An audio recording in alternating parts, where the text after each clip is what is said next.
Greetings. So earlier this evening, I saw this tweet, which you see on your screen, which was reporting that there's apparently going to be a film about Hannibal Barca on Netflix with Denzel Washington in the role of Hannibal. And so I felt like making a quick video which shared my preliminary thoughts. And really, right out the gate, I want to say that I'm definitely looking forward to this, right? However, I confess, and I say this with no intended disrespect to the purported director, which is Antoine Fuqua, but me personally, I wish Mel Gibson could make a film about Hannibal. First, because, he's known as a great conqueror, a great general, a great military strategist, and what he's most famous for are his battles. And I think Gibson's 1995 film, Braveheart, really showcased his talent for depicting battle scenes, depicting warfare.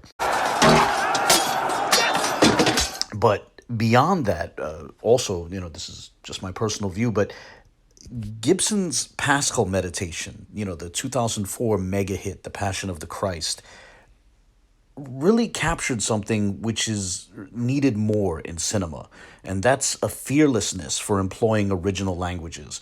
As I'm sure you almost certainly know, that film, The Passion of the Christ, had dialogue in both Aramaic and Latin. كانت ملكة خداية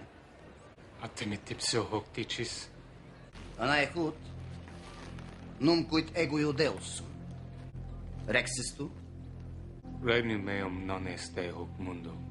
أنت ملكة إرجو ركسستو.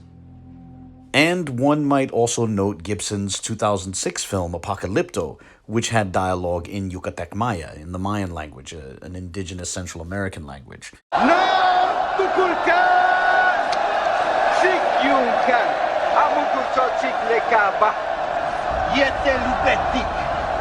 Now, the language issue is relevant because Hannibal was Punic. He spoke Phoenician, which is a language very close to Hebrew. And it would be amazing if a movie about Hannibal was done with dialogue in Phoenician. Now, of course, I recognize that wouldn't be easy, but perhaps one way to approach that would be to use Hebrew as a stand-in, but, avoid using the definite article, and of course, try to avoid using any modern terminology, at least whenever possible, right? On a mildly related note, I have a video from a couple of years ago titled The Name Hannibal, which discusses the proximity of his name, of the elements within his name, to related biblical Hebrew terms. But whatever the case, even if this forthcoming film that's going to be on Netflix is done entirely in English, perhaps someone else could do a film about Hannibal which employs Phoenician. Or perhaps films could be made about other famous Punic figures, such as the Emperor Septimius Severus or Pope Victor. As I've covered in a past post of Facebook, the papacy of Pope Victor overlapped with Septimius Severus's reign as emperor, which is to say that for a very brief period at the end of the 2nd century, both the Pope and the Emperor of Rome were men from North Africa who spoke a language nearly identical to Hebrew.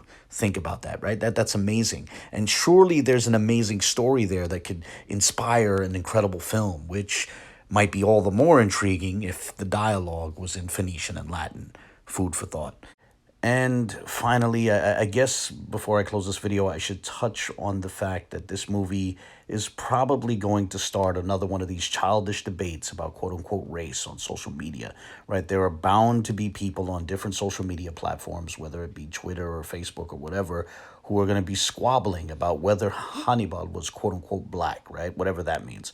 The reality is that no matter what position one takes on Hannibal's outward appearance, and no matter how much confidence they feign, in stating their opinion, no one knows what he actually looked like. North Africa in the 3rd century before the Common Era was a diverse place. So there's nothing implausible about Hannibal fitting someone's notion of quote-unquote black, and there's nothing implausible about him having a morphology that someone else doesn't consider particularly quote-unquote black. But either way, it's not like this is a clearly defined term anyway. But honestly, the only way that one can even get close to guaranteeing a particular morphology would be if they knew what Hannibal's recent ancestors, like his parents and his grandparents, look like, which they don't know. But either way, I don't particularly care. Look, Denzel Washington is a supremely talented actor. So if he does wind up playing Hannibal in a film, I would expect a great performance, irrespective of the speculations of grumpy folks on social media regarding to what extent he may or may not resemble the historical Hannibal, right? But with that brief thought, I'll close this short video here. I welcome any comments, questions, or criticisms, and perhaps I'll visit the subject again in the future. But until then, God bless.